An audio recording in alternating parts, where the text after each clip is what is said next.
Brothers లో ఆషాఢం KG sale మళ్ళీ మొదలైంది. మరెన్నో క్రేజీ ఆఫర్స్ ఖైదు చేయండి ఆర్ఎస్ బ్రదర్స్. ఒక అమ్మాయి ఇంటిని గర్వించే కలలతో పరదేశానికి వెళ్ళింది. జీవితాన్ని నిలబెట్టే ఆశతో వెళ్లిన ఆ అమ్మాయికి ఇప్పుడు అక్కడే ఉరిశిక్ష ఎదురవుతోంది. ఆమె పేరే నిమిషప్రియ. కేరళకు చెందిన ఓ సాధారణ నర్సు. కానీ ఆమె జీవితం ఇప్పుడు అంతర్జాతీయ వార్తల్లోనూ మానవతా చర్చల మాధ్యమాల్లోనూ నడుస్తోంది. ఇది కేవలం నిమిష కథ కాదు. ఇది ఒక తల్లి పోరాటం, ఒక కుటుంబం గుండె చెరిగే వేచిచూపు, ఒక దేశం మానవత్వాన్ని నిలబెట్టే ప్రయత్నం. నిమిష ఎవరు? ఆమె కలలు ఎక్కడ మొదలయ్యాయి? నిమిషప్రియ పాలక్కడ్ జిల్లా కొల్లంగోడ్ గ్రామానికి చెందిన 37 ఏళ్ల నర్సు. తల్లిదండ్రులు గృహ పనుల్లో నిమగ్నమై ఉండగా ఆమె కుటుంబాన్ని ఆదుకోవాలని 2008లో యెమెన్ వెళ్ళింది. ప్రభుత్వ ఆసుపత్రిలో నర్స్గా పనిచేసింది. అక్కడ జీవితం చక్కదిద్దుకుంటూ 2011లో తిరిగి ఇండియా వచ్చి టోమీ థామస్ అనే వ్యక్తిని పెళ్లి చేసుకుంది. కానీ తర్వాత మళ్లీ యెమెన్ వెళ్లిన నిమిష 2015లో తక్కువ జీతానికి ఆసుపత్రిలో పనిచేయడం కాకుండా తన సొంత క్లినిక్ ప్రారంభించాలి అని నిర్ణయించుకుంది. దీనికి చాలా కారణాలున్నాయి. పెళ్లవడం, తనకంటూ ఒక కుటుంబాన్ని ఏర్పడడం, దాని తర్వాత ఖర్చులు పెరగడం, ఆదాయం సరిపోవట్లేదు కదా, నేనే సొంతంగా ఎందుకు క్లినిక్ ఓపెన్ చేయకూడదు అన్నది ఆమె ఉద్దేశం. అయితే యెమెన్లో విదేశీయులు వ్యాపారం చేయాలంటే స్థానిక యెమెన్ పౌరుణ్ణి భాగస్వామిగా పెట్టుకోవాల్సిందే.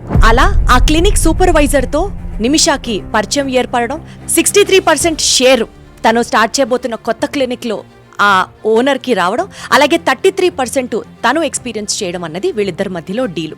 ఇందులో భాగంగా తలాల్ అబ్దో మహదీ అనే వ్యక్తితో క్లినిక్ని మొదలుపెట్టింది.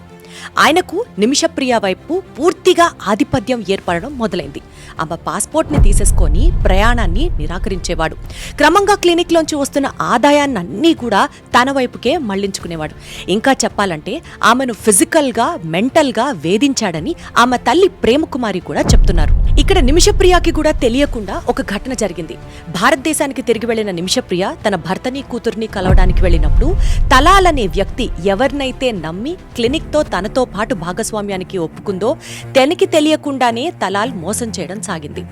తలాల్ వీళ్ళిద్దరి మ్యారేజ్ ఫొటోసు నిమిషప్రియకి తెలియకుండా ఫోటోలు తీయడం, అలాగే టామీ థామస్ ని ఆ ఫోటో నుంచి వేరు చేయడం, అంటే ఫోటోని మార్ఫ్ చేసి తలాల్ అండ్ నిమిషప్రియ ఇద్దరు భార్యాభర్తలుగా అక్కడ గవర్నమెంట్ కి సంబంధించి ఒక మ్యారేజ్ సర్టిఫికేట్ ని నిమిషప్రియ ప్రమేయం లేకుండా తీసుకోవడం జరిగింది.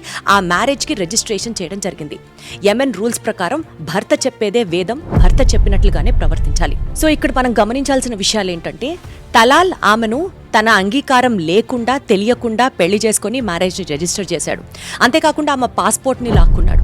అంతేకాకుండా కొత్తగా వస్తున్న క్లినిక్ దగ్గర నుంచి కూడా మాక్సిమం ఆదాయాన్ని తనే తీసుకోవడం సాగింది. అండ్ నిమిషప్రియకి ఏ మాత్రం డబ్బులు తిరిగి ఇవ్వని పరిస్థితి. ఒక రకంగా చెప్పాలంటే ఆమెను ఫిజికల్గా, మెంటల్గా వేధించాడని ఆమె తల్లి ప్రేమ్ కుమారియే స్వయంగా చెప్తున్నారు. కేసులో నిబంధనల ప్రకారం ఆమె చేసిన ఫిర్యాదు తర్వాత పరిస్థితులు మరింత దిగజారాయి. ఆమెను కొంతకాలం ప్రశ్నించి తర్వాత పోలీసులు కూడా ఆమె కేసుని సీరియస్ గా తీసుకోకుండా ఆవిడని విడిచిపెట్టారు. హత్యకు దారితీసిన దురదృష్టకర నిర్ణయం ఇదే. 2017 జులైలో ఓ జైలు వార్డెన్ సలహాతో నిమిష తలాల్ను మత్తుమందుతో నిద్రపోయేలా చేసి తన పాస్పోర్ట్ను తిరిగి తీసుకోవాలి అని ప్లాన్ వేయడం జరిగింది. దురదృష్టవశాత్తు అతడికి ఓవర్ డోస్ కావడంతో అక్కడికక్కడే మృతి చెందాడు.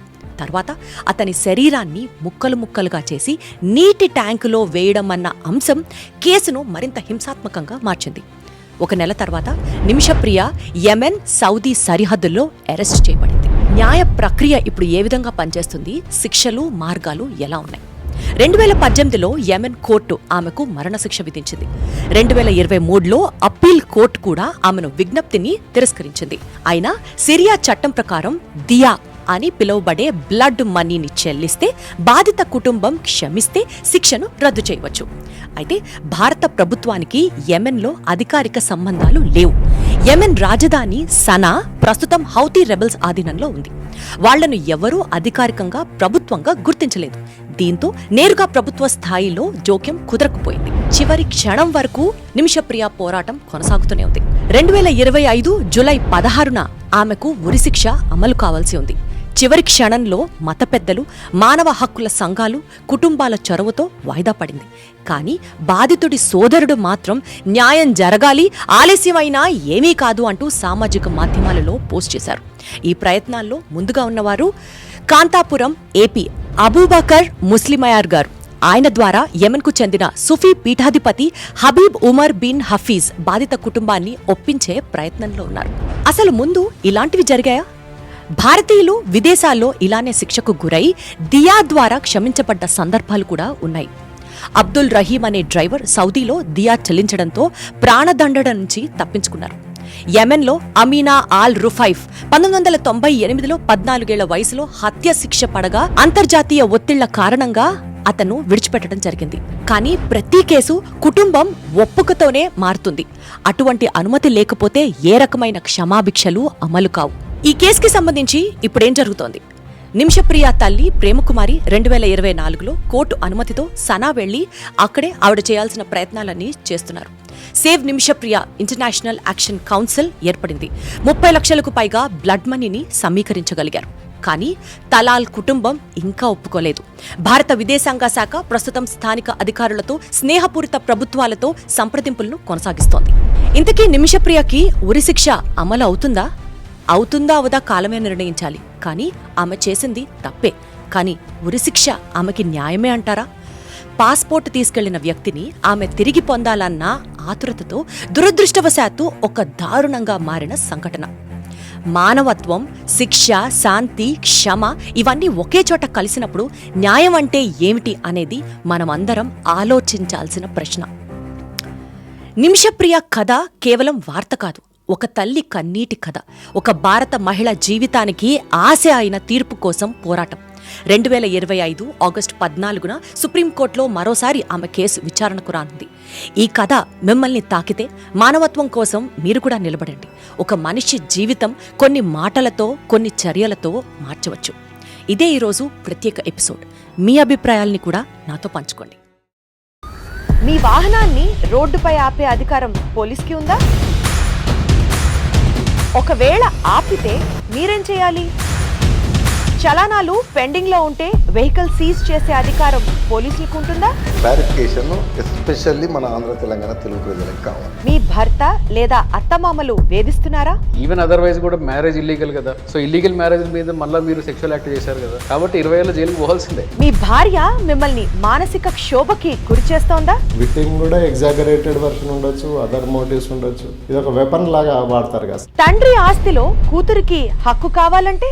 ఏదైనా కంప్లైంట్ మీ దగ్గరకు వచ్చినప్పుడు కాగ్నిజబుల్ అఫెన్స్ కనుక ఉంటే కేసు రిజిస్టర్ చేయండి. భర్త నుండి భరణం కావాలంటే? ల్యాక్ ఆఫ్ నాలెడ్జ్ కూడా అండి, వాళ్ళకి లీగల్ నాలెడ్జ్ లేకపోవడం కూడా ఒక ప్రాబ్లమ్. చెక్ బౌన్స్ కేసులు ఎదుర్కోవాలంటే? కొన్ని సందర్భాల్లో నిజంగానే చెక్కులు పోయి ఉంటాయి, పోకూడదని అట్లా ఏం లేదు. But you should have a proper evidence. విడిపోయిన భార్యాభర్తలకు పిల్లలపై ఎలాంటి హక్కు ఉంటుంది? ఎట్ ఎనీ పాయింట్ ఈ కపుల్ రీయూనియన్ అవుతే వాళ్ళకున్న పిల్లలు డిస్టర్బ్ అవ్వకుండా ఉంటారు, వాళ్ళకి మెంటల్ గా స్ట్రెస్ అవ్వకుండా ఉంటారు. బిల్ వేయాలంటే కావాల్సిందేంటి? వీలునామా రిజిస్ట్రేషన్ తప్పనిసరినా? ఇదే కాదు, ప్రముఖ క్రిమినల్, సివిల్ లాయర్లు, పబ్లిక్ ప్రాసిక్యూటర్స్, రిటైర్డ్ మెజిస్ట్రేట్లు, జడ్జీలు, జస్టిస్ల సలహాలు, సూచన. ప్రత్యేక కార్యక్రమం లాయర్ సాబ్ కేవలం మీ IGN లో మాత్రమే.